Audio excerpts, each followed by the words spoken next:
नमस्कार दोस्तों, आप सुन रहे हैं मेरी कहानी मेरी जुबानी। कहानी सुरभि की है। सुरभि जब ब्याह कर सुरेश के घर आती है तो सुरभि के घर में है एक छोटी ननद, सास, ससुर और एक बड़े जेठ जी और उसकी एक पत्नी जेठानी जिसको 2 बच्चे हैं। सुरभि अपने ससुराल में आते ही अपनी हुक्म जमाना चाहती है, तुरंत से मालकिन बनना चाहती है, क्योंकि सुरभि के परिवार वालों का स्टेटस थोड़ा सा सुरेश के परिवार वालों के स्टेटस से अधिक है। सुरभि के पिता बहुत अधिक पैसे कमाते हैं, फिर भी वो सुरेश को अपनी बेटी इसलिए दिए हैं कि सुरेश की अच्छाई, सुरेश का सीधापन सुरभि के पिता को बहुत अच्छा लग गया। सुरभि बचपन से यही ख्वाब देखी थी कि मैं बहुत ज़्यादा रईस घर में शादी करके जाऊं, जहां मुझे हाथ पैर तक हिलाना ना पड़े, एक ऑर्डर करूं और पानी मेरे सामने आ जाए। लेकिन ऐसा नहीं होता है। सुरेश सुरभि के पिता के दफ्तर में ही काम करता है और सुरेश की अच्छाई सुरभि के पिता को इतनी अच्छी लग जाती है कि बस उन्हें लगता है कि दामाद हो तो ऐसा।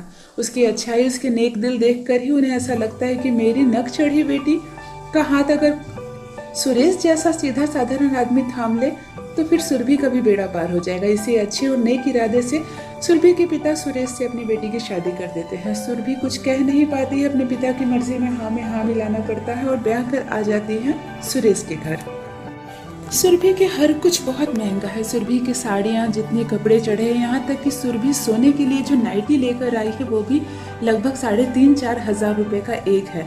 सुरभि की छोटी ननद ज्योति बार बार आकर भाभी की सारी चीज़ों को देखती है। हाथ लगाने से पहले भाभी की तरफ देखती है। भाभी कहती है बार बार, ज्योति हाथ मत लगाइए मेरे कपड़ों को, ऐसे महंगे कपड़ों में दाग लग जाता है। ज्योति सहम से जाती है। ज्योति के लिए भी एक बहुत ही सुंदर और महंगा सूट सुरभि लेकर आई है। निकालकर जब अपने बक्से से देती है तो कहती है इसे पहनकर इधर उधर मत बैठिएगा, ये कोई साधारण कम दाम का कपड़ा नहीं है, पूरे 20,000 रुपये का सूट है। ज्योति बेहद खुश होती है। 20,000 का सूट भाभी, मैंने कभी नहीं पहना।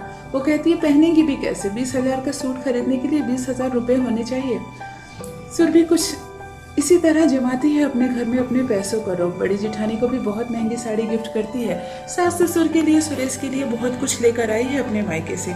सभी ले लेते हैं सुरभि से, लेकिन पीठ पीछे सब यही बात करते हैं कि सुरभि को अपने पैसे का बहुत घमंड है।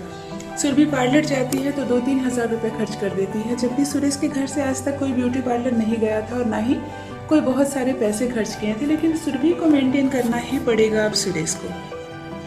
बड़ी जेठानी तो इतनी सहमी हुई है कि सास से जाकर कहती है माँ जी, ये जो बहू हम अपने घर ले आए हैं क्या मेरी मदद करेगी और क्या आपकी सेवा करेगी?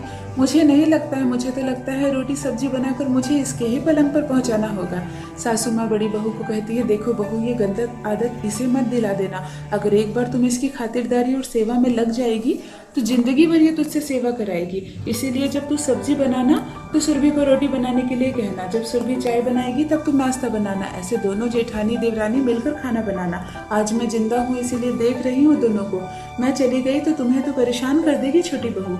होगी बड़े घर की बेटी तो अपने घर में होगी। अब भाई हमारे घर की बहू है और हमारे घर का एक सदस्य, यहाँ रहना है तो भाई काम बराबर रूप से करना पड़ेगा। जेठानी जी कहती है हाँ माँ, मैं सुरभि को समझा दूंगी। सुरभि को जब भी बड़ी गोतनी समझाने जाती है कि सुनो सुरभि, घर के काम में तुम भी मदद किया करो, किचन का काम किया करो, सुरभि यही कहती है नहीं भाभी, मुझसे नहीं होगा। मेरी उंगलियां देखी हैं कितनी गोरी गोरी और नाजुक है, आपके हाथों की तरह कड़ी और मोटी मोटी थोड़ी ना है जो मैं किचन का काम करूंगी और घर का काम। मैं अपने घर में कोई काम नहीं करती थी, मुझे आदत नहीं है। अगर आपसे नहीं होता है तो कोई बात नहीं, मैं पापा से कहकर एक नौकरानी रख लूंगी अपने लिए। ये कहकर अधिकतर सुरभि काम से बचा करती थी। फिर भी अपने कमरे की सफाई, अपने कपड़े धोना करना ही पड़ता था और इसके लिए सुरेश पर अक्सर चिल्लाया करती थी। शादी के 15 दिन के बाद सुरभि ने कहा कि मैं मायके जाना चाहती हूँ 2 दिन के लिए, पापा से मिलकर आऊंगी, पापा की बहुत याद आ रही है। सुरभि की सास ने कहा बेटा इसमें कोई पूछने की बात है, तुम्हारा अपना घर है और अपने पापा से मिलने के लिए हमसे इजाजत लेने की क्या जरूरत है, तुम चली जाओ, मैं सुरेश को भेज देती हूँ। सुरेश सुरभि को लेकर सुरभि के मायके जाता है। 2 दिन वो भी वहाँ रुक जाता है। सुरेश की बहुत खातिरदारी करते हैं सुरभि के पिता। सुरभि से भी मिलकर बहुत अच्छा लगता है उनके पिता को कि चलो मेरी नक चढ़ी बेटी कम से कम घर संसार में बस तो गई। सुरभि जब मायके से फिर से ससुराल आने लगती है तो सुरभि के पिता बहुत सारी मिठाइयाँ पैक कर देते हैं। महंगी महंगी मिठाई है, एक एक मिठाई की कीमत इतनी है जितने में तो एक डब्बा मिठाई आ जाए। फिर भी ऐसी ऐसी चुनिंदा मिठाइयाँ पैक करवाते हैं ताकि ससुराल वाले और सुरभि के ससुराल के आस पड़ोस में जब ये मिठाई बांटी जाए तो सुरभि के मायके का नाम हो। इसी अच्छी नीयत से सुरभि के पिता बहुत सारी महंगी महंगी मिठाई पैक करवा देते हैं।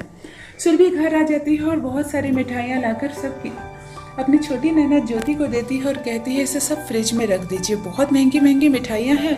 ज्योति देखकर हैरान रह जाती है, ऐसी ऐसी लाजवाब मिठाइयाँ हैं जो ज्योति सिर्फ आज तक मिठाई दुकान में शीशे से झांकते हुए बक्से के अंदर ही देखी थी, कभी खा नहीं सकी थी। ज्योति डरते डरते कहती है भाभी मैं इसमें से एक मिठाई खा लूँ?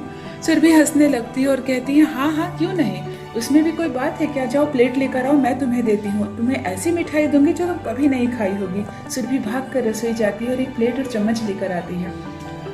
सुरभि वो सबसे महंगी और सबसे खूबसूरत मिठाई निकालकर ज्योति को देती है और कहती है खाकर बताओ तो मेरे मायके की मिठाई कैसी है। ज्योति खाती है मिठाई, कहती है भाभी मैंने इतनी मुलायम और मलाई वाली मिठाई तो कभी नहीं खाई है, सच में आपकी मायके की मिठाई तो बहुत महंगी और बहुत अच्छी है। सुरभि कहती है बस बस अब ज्यादा खाने की जरूरत नहीं है, सबको अच्छे से फ्रिज में रख दो, बहुत महंगी मिठाई हम ज्यादा दिन तक चलाएंगे। यह कहकर सारी मिठाइयों को फ्रिज में रख दिया जाता है। बड़ी जेठानी के 2 बच्चे हैं, उन्हें पता चलता है कि बहुत सारी मिठाइयाँ आई हैं तो वो भाग कर आते हैं सुरभि के पास और कहते हैं चाची चाची हमें मिठाइयाँ दो ना, तुम्हारे मायके से बहुत सारी मिठाइयाँ आई है ना। सुरभि कहती है चलो भागो यहाँ से, मेरे मायके से बहुत महंगी मिठाइयाँ आई हैं, बच्चों के खाने की चीज़ नहीं है। सासू माँ ने कहा है कि पड़ोस में भी बांटना है, जाओ जाओ कोई मिठाई नहीं है। सुरभि एक भी मिठाई बच्चों को नहीं देती है। सास का तो मिठाई खाने का मन भी था, लेकिन इस तरह के डायलॉग सुनकर वो चुपचाप रह जाती है और कहती है ना बाबा इतनी महंगी मिठाई मुझसे तो नहीं खाया जाएगा, खा भी लूंगी तो मुझे हजमोले की गोली खानी पड़ेगी। ये कहकर मन ही मन में ससुर से बोलकर हंसने लगती है।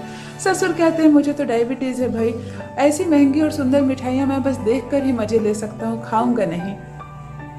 सुरेश को जब पता चलता है कि महंगी महंगी मिठाइयाँ आई हैं और सुरभि इसका अहम कर रही है, तो सुरभि ने सुरेश से कहा कि आपने मिठाई नहीं खाई, मेरे मायके से बहुत अच्छी और महंगी मिठाई आई है, मैं आपके लिए लाकर दूं? सुरेश कहता है नहीं मेरा मीठा खाने का मन नहीं है, और वैसे भी तुम जानती हो मैं ज़्यादा मीठा नहीं खाता हूँ।